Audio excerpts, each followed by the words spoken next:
नमामि शमीशाननिर्वाणरूपम्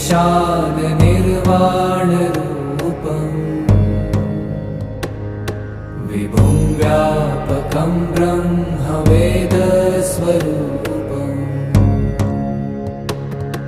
निजं निर्गुणं निर्विकल्पं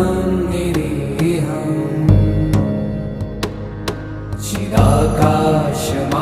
चिदाकाशमाकाशवासं भजेऽहम्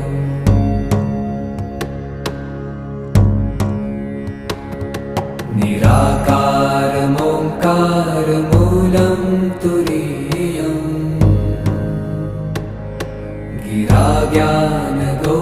गिराज्ञानगोतीतमीशं